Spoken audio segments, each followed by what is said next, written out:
أعوذ بالله من الشيطان الرجيم. بسم الله الرحمن الرحيم. فانتقمنا منهم فأغرقناهم في اليم بأنهم كذبوا بآياتنا وَكَانُوا عَنْهَا غَافِلِينَ. وَأَوْرَثْنَا الْقَوْمَ الَّذِينَ كَانُوا يُسْتَضْعَفُونَ مَشَارِقَ الْأَرْضِ وَمَغَارِبَهَا الَّتِي بَارَكْنَا فِيهَا وَتَمَّتْ كَلِمَةُ رَبِّكَ الْحُسْنَى عَلَى بَنِي إِسْرَائِيلَ بِمَا صَبَرُوا وَدَمَّرْنَا مَا كَانَ يَصْنَعُ فِرْعَوْنُ وَقَوْمُهُ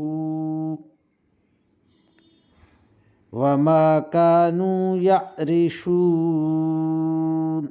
آمنت باللہ صدق اللہ مولانا العظیم وصدق رسولہ النبی الکریم ونحن على ذلك من الشاہدین والشاکرین والحمد للہ رب العالمین. ابھی آپ کے سامنے سورہ الاعراف کی آیت نمبر 136 تا 137 کی تلاوت کی گئی.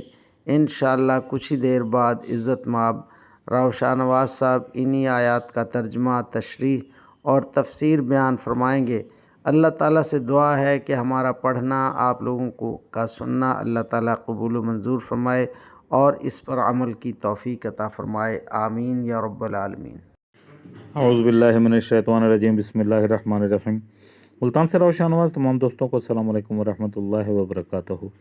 دوستان گرامی، آپ کے سامنے سورہ اعراف کی آیت نمبر 136 اور 137 کی تلاوت کی گئی. اب انہی آیات کریمہ کی آسان تشریح ترجمہ مفتی تقی عثمانی کا لکھا ہوا اور تفسیر ابن کثیر سے حاضر خدمت ہے. اللہ تعالیٰ قرآن پاک میں ارشاد فرما رہا ہے. حضرت موسیٰ علیہ السلام کا تذکرہ چل رہا ہے. نتیجہ یہ ہوا کہ ہم نے ان سے بدلہ لے لیا اور انہیں سمندر میں غرق کر دیا، کیونکہ انہوں نے ہماری نشانیوں کو جھٹلایا تھا اور ان سے بالکل بے پرواہ ہو گئے تھے. اور جن لوگوں کو کمزور سمجھا جاتا تھا ہم نے انہیں اس سرزمین کے مشرق و مغرب کا وارث بنا دیا جس پر ہم نے برکتیں نازل کی تھیں، اور بنی اسرائیل کے حق میں تمہارے رب کا کلمہ خیر پورا ہوا، کیونکہ انہوں نے صبر سے کام لیا تھا. اور فرعون اور اس کی قوم جو کچھ بتاتی چڑھاتی رہی تھی، اس سب کو ہم نے ملیا میٹ کر کے رکھ دیا. اللہ اکبر.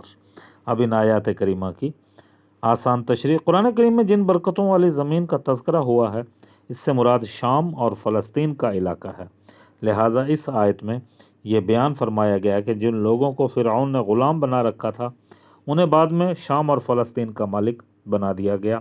یاد رہے کہ ان علاقوں پر بنی اسرائیل کی حکومت فرعون کے غرق ہونے کے کافی عرصے کے بعد قائم ہوئی، جس کی تفسیر سورہ بقرہ میں موجود ہے. اب ان آیات کریمہ کی تفسیر ابن کثیر سے. تفسیر میں عنوان ہوتا ہے فرعونی فنا کی گھاٹ میں.